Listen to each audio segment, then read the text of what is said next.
June is the one month out of the year where we expect to catch a glimpse of the future of gaming, and sure enough, this year's E3 delivered loads of exciting announcements.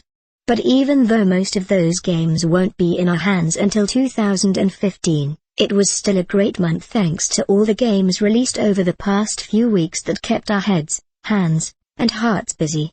1001 Spikes was an early favorite, with its pixelated charm and enjoyable but punishing platforming, but that same day, we also got WildStar, a colorful massively multiplayer online role-playing game stuffed with character, unusual things to do, and interesting places to see. A week later, a revamped version of the sharp-looking Blood of the Werewolf landed on the Xbox 360, and we were pulled in by its monster movie lore and lycanthrope-fueled platforming. We were also drawn into the melancholy Valiant Hearts, The Great War, which presented the human side of armed conflict and involuntary enlistment, which is so often ignored or omitted from games that use war as an excuse for gritty settings and unchecked brutality.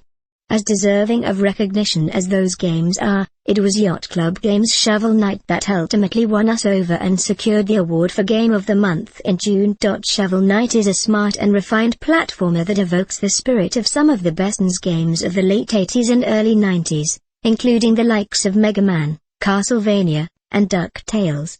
But this heavy dose of nostalgia is just the icing on the cake. Shovel Knight stands tall on its own merits. Like Mega Man, Shovel Knight thrives on a variety of enemies and platforming challenges, making it near impossible to plow through levels your first time through. But Shovel Knight is a less punishing game than Mega Man ever was. Numerous checkpoints per level help stave off the frustration of starting from scratch when you inevitably meet your doom. Of course, if you've got bravery and greed coursing through your veins, the checkpoints strewn throughout each level can be destroyed for extra cash, paving the way for new upgrades and greater feats of chivalry. Likewise, alternate, treasure-line paths stand out, beckoning for your trowel's sting. Tread carefully, intrepid knight, but keep your eyes and ears open. Visually, Shovel Knight is a feast for the eyes. Yes, it's lo-fi with an 8-bit lean, and the music is suitably chippy, but you could also characterize it as a game filled with delightful art and a catchy, fast-paced soundtrack. It may be easy to point to the old-school qualities that can be found in every element of Shovel Knight and call it a nostalgia grab, but that top-level analysis ignores the fact that, even though it borrows from the past, it does many of the things it seemingly emulates better than the source material ever did, despite what our memories of the past would like us to think.